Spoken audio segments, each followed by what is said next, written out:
I freaking love Doom 2016.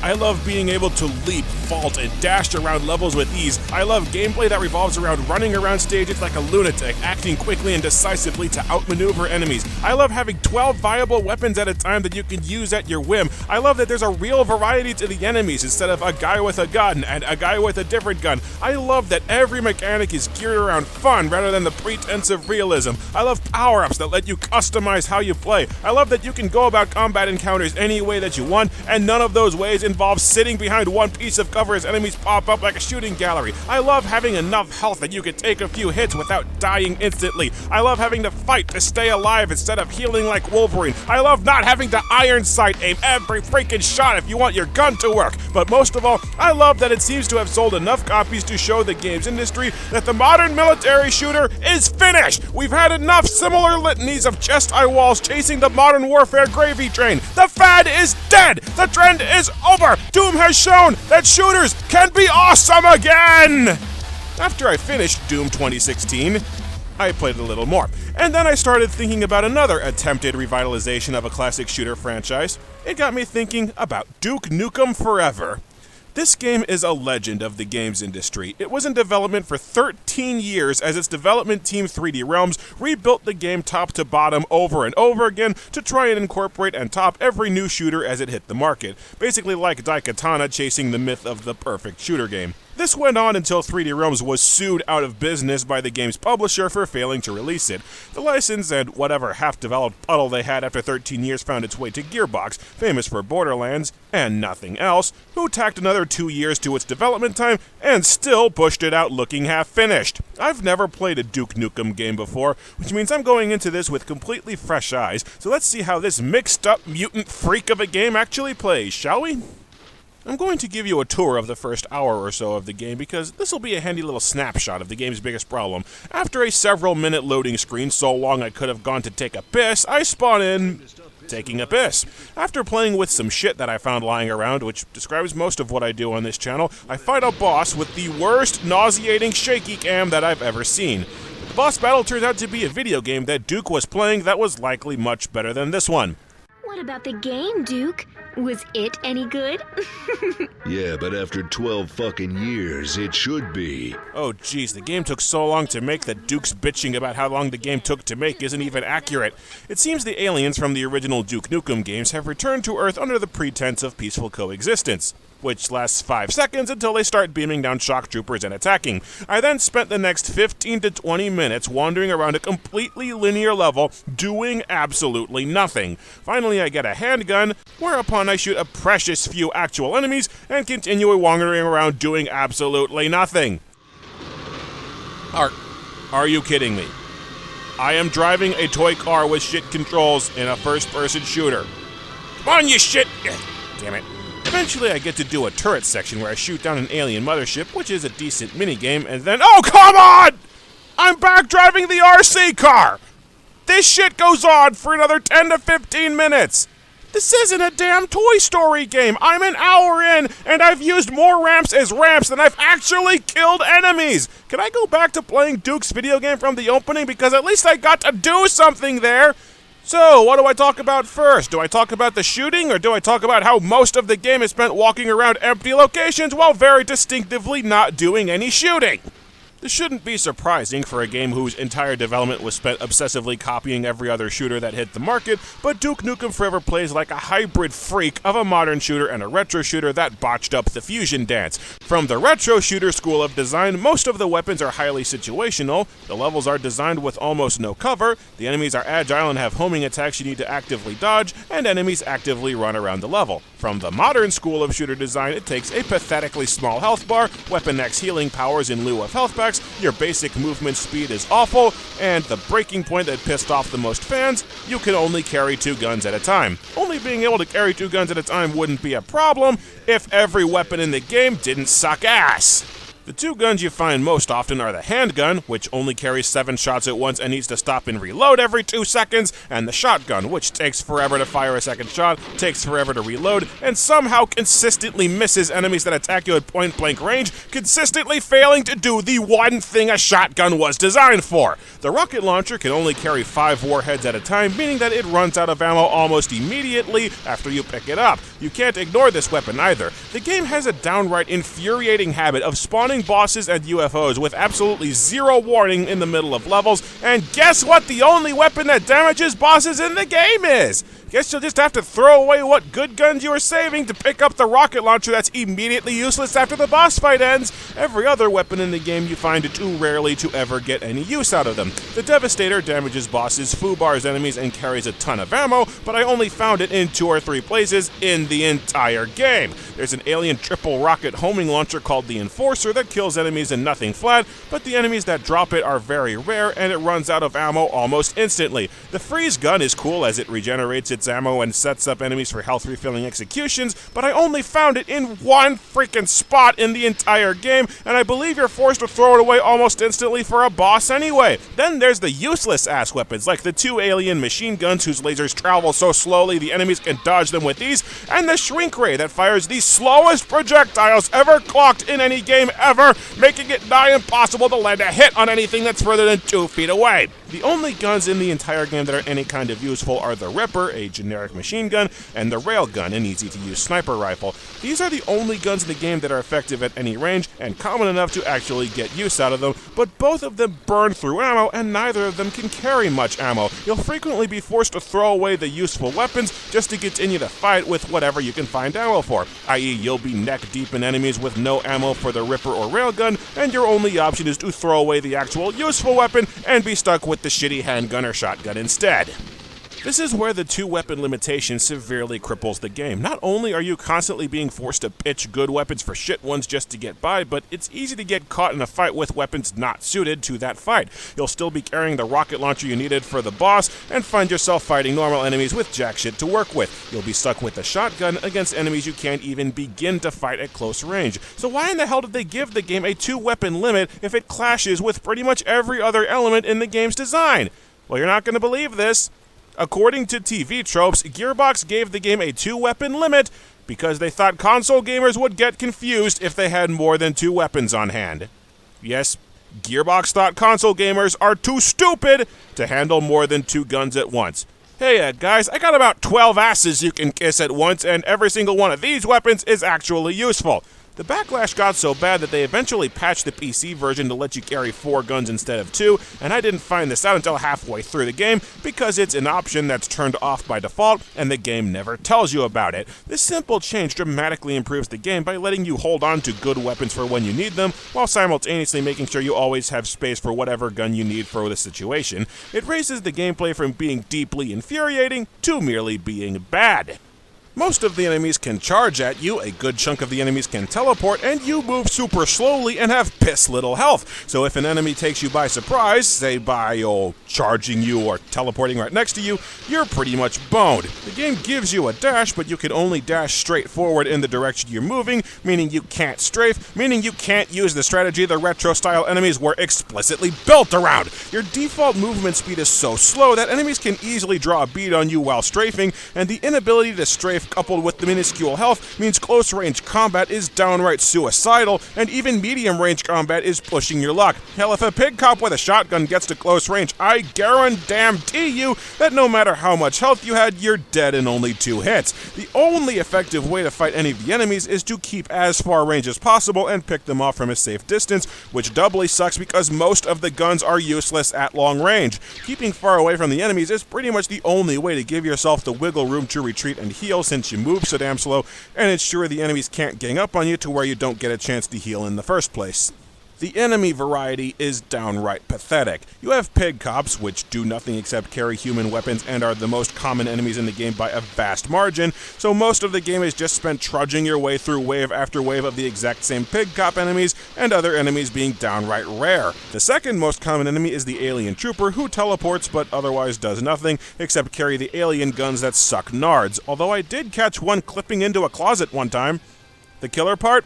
The game wouldn't proceed past this section until I killed this enemy that was stuck in a wall. This is what failure looks like! And every now and then you'll fight little bug-like enemies that die so quickly and deal so little damage they'll never pose a threat to you. The biggest problems are the Enforcers and the Octobrains because both of them use explosive attacks with a huge blast radius that are damn near impossible to dodge. Seriously, almost every time you run into an Octobrain, it's in an arena that's got almost zero cover. Can't hide and can't run since the movement speed is so slow and the dashing mechanics are buggered, so how the hell do you dodge them? And they kill you in 2 or 3 hits! I hate these bastards! This is another major problem with the game. The vast majority of the levels are horrendously designed. Most of the fighting arenas have little to no usable cover, and you die after taking a handful of hits. No cover means nowhere to hide, means no way to recover health, means you die very quickly. It'd be great if you didn't have to rely on cover and could dash around arenas outmaneuvering enemies. Oh wait, you can't because you walk like Duke needs a hip replacement! There were several kill rooms in the game where I ended up just running back to the room's entrance to methodically pick off enemies because the entrance to the room was the only usable bit of cover that I could find, and trying to fight enemies anywhere else led to me getting shot from 4 directions and getting killed instantly. Several arenas I ended up hiding in one spot the entire fight because the level was so bare and I couldn't find anywhere else to heal up. There's a fight in the Hoover Dam where enemies stand on 2 elevated platforms raining grenades down on you, and the whole room is a freaking no man's land with no terrain to avoid the grenades. The only way I could beat this was to walk out, shoot one enemy, and dash back into the previous room to grow back all the limbs they'd blown off in the 2 seconds where I popped my head out. Well, that and laugh my ass off as the enemies kept dropping grenades at their own feet because they don't know how floors work. Brilliant! Another fight that blazed my balls was the fight with the Octoking. You fight this bastard and several Octobrains, all of whom generate massive explosions you can't dodge, on a narrow platform with exactly one piece of cover that has massive holes in it! Ah, this game is shit! A very illuminating entry on TV trope states that 80 to 90% of the finished game is stuff that 3D Realms already had finished before they went bankrupt and the license transferred to Gearbox. Translation: rather than actually develop Duke Nukem Forever, Gearbox was content to just root around in 3D Realms' trash can, pull out every half-finished level that looked salvageable, and stitch the levels they could pass as finished end to end and just call that a campaign. This explains why the vast majority of Duke Nukem Forever's levels are downright infuriating, because the bulk of the game was built years before the final build and designed for a completely different game. Gearbox should have just started the entire game over and built one dedicated experience from the ground up, instead of taking 13 years of non-stop poo and failure and trying to cobble them together to preserve whatever 3D Realms was working on. Dudes, 3D Realms didn't know what they were doing. They took 13 years and still didn't finish because they didn't know what they were doing. Why did you bother preserving and salvaging the half-baked failure of people who didn't know what they were doing? And if you need another further example of how Gearbox's entire approach to the game was to just salvage and repurpose every half-started level they found, you need look no further than the game's storyline. A story so damn disjointed and barely present that no 2 levels actually connect to one another. Alright, so the first few levels of the game are wandering around Duke's apartment, most of which is walking through empty hallways and driving an RC car with shit controls and shit physics. After that is 3 levels of Ruined City, which are pretty much the only levels in the entire game that are non-stop shooting. Then there's the Hive, where the game grinds to a halt for ballparking it 40 minutes to pretend that it's a horror game. This level has barely any enemies, and it's just you walking through one empty hallway after another. The Hive has nothing at all to do with the plot, is not connected to anything else in the game, and is never mentioned again. Then Duke is knocked unconscious, and the next level is a strip club dream sequence where you wander around a completely empty level looking for a condom, some popcorn, and a dildo. This level could have been fun if you just did a few mini games and left, but instead the game just grinds to a halt for another 20 minutes for a pointless stupid fetch quest. Then Duke just happens to crash at the Duke Burger, and the next 3 levels are an endless series of platforming rooms with almost no combat. The platforming sucks, by the way. The controls are stiff, the perspective makes it hard to gauge jumps, the dashing is so difficult to control that running jumps just send you flying off the stage to your death, and you can barely jump because that's another thing modern shooters have done away with. And then, as if to reward you for spinning your wheels for nearly 2 hours straight, you get one decent fight at the top of the Duke Burger. You see what I mean about how every level seems to be completely random and just kinda happens out of nowhere? Adding in all these pointless gimmicks doesn't give the game variety, it just dilutes the core gameplay and makes us impatient to get back to the damn shooting! Duke needs to get to the Hoover Dam, so the next 5, count 'em, 5 levels are you driving to the Hoover Dam in a monster truck. A monster truck that controls like ass because it uses the default walking controls and it flips and goes apeshit if you hit anything on the road. You're driving along, the turning is stiff and it's bouncing all over creation like you have almost no control over it. Who the hell playtested this and said this should be 5 straight levels in a row? On the way to the dam, this truck runs out of gas 3 separate times so that you can have completely random, out of nowhere, connected to nothing shootouts in a small highway level, a small Wild West level, and a small mine level. Like Gearbox just found these maps lying around and said, screw it, find some excuse to throw them in. Finally, you get to the damn Hoover Dam, and the last third of the game is spent wandering around visually boring dam-themed levels with no real objective other than just moving forward. It gets monotonous very fast, and even when you get to the dam, the levels still have a ton of filler. Each level is built around one fight. One fight that would be a small portion of a level in a normal shooter. The rest of each level is walking through empty rooms to get to that one fight, and walking through empty rooms to get to the exit. And then the game just cuts off after the final boss. The entire ending is just a screen saying Duke was KIA. What kind of shit ending is that? Guys, pointing out that you have a shit ending does not excuse having a shit ending. I say this with no hyperbole or exaggeration. I would estimate that the actual first-person shooting only takes up about half of the game, if that. The rest of the game is spent either walking through empty levels, god-awful platforming, and driving a shitty monster truck. This all contributes to the game's biggest problem of all.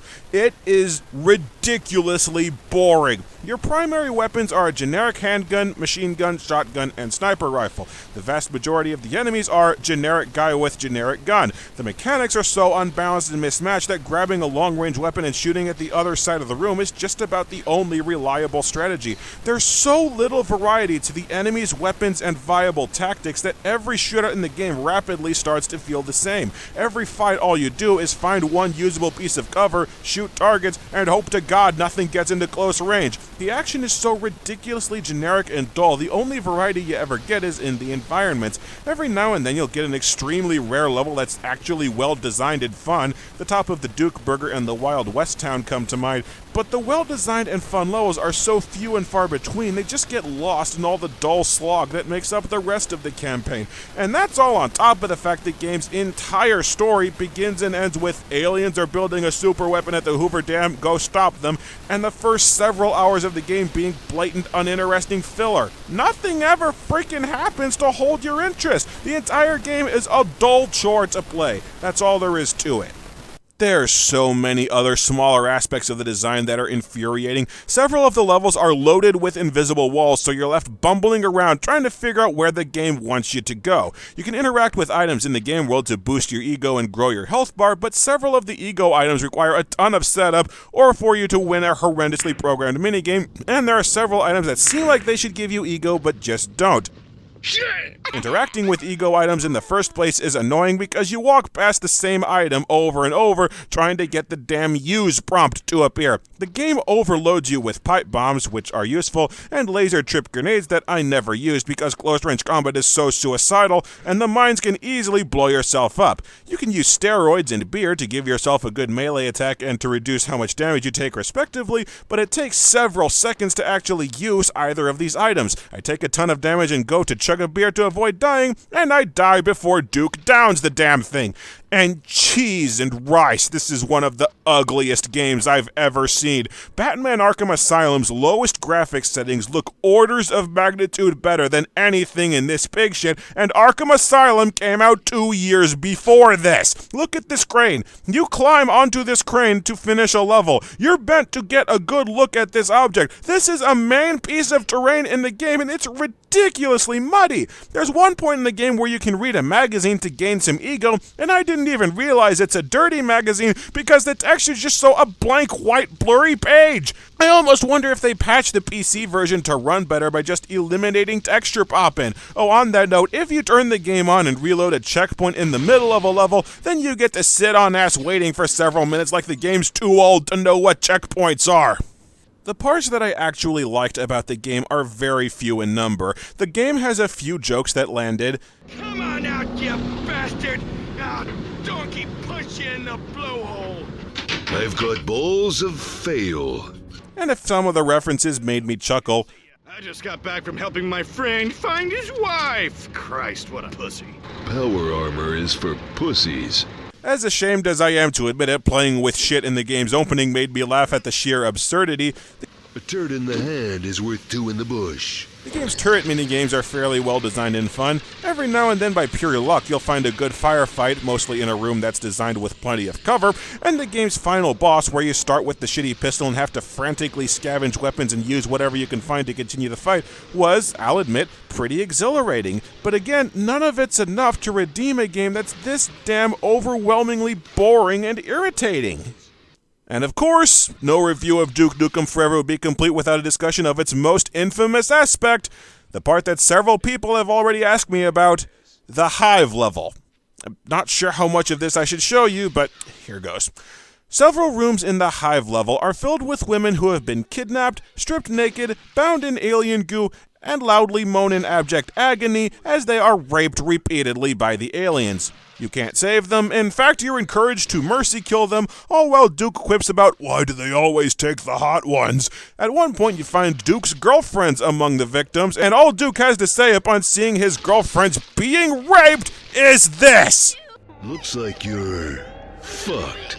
Oh my god, I still can't believe some writer thought that was funny. Aside from being massively out of place and complete tonal whiplash from the cartoony, wacky world of the rest of the game, the Hive is just completely gratuitous. It's not a plot point, and it's never mentioned again in the entire rest of the game. This level serves absolutely zero purpose in the game other than torturing women for some cheap shock value, using women being violently assaulted as some desperate attempt at motivation to fight the aliens, because that was easier than writing any kind of a compelling story. It's an extreme objectification of women that's present through the entire game, and what's weird is this isn't even the first time a Hive level with this shit has appeared in a Duke Nukem game. This is just the first time one game in the series has gotten in trouble for it. Why? Because this game came out in 2011. People may not have batted an eye over the rampant dehumanization of female characters in the 90s, but we've progressed. Now you pull this shit, and even the vast majority of guys will find it disgusting. And this anachronism is one of Duke Nukem Forever's biggest problems. You can't just take something that worked 20 years ago and throw it in just like that. You have to evolve, like Doom did.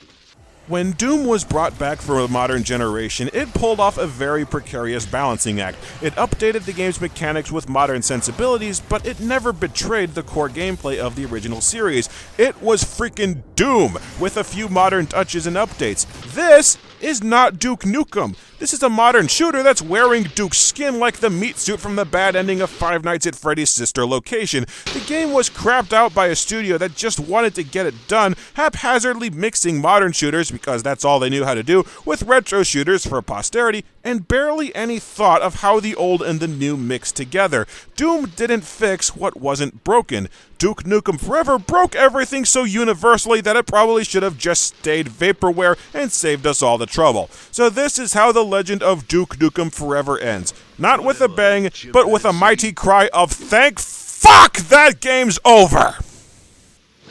What the hell? No. Come on, no. This is disgusting.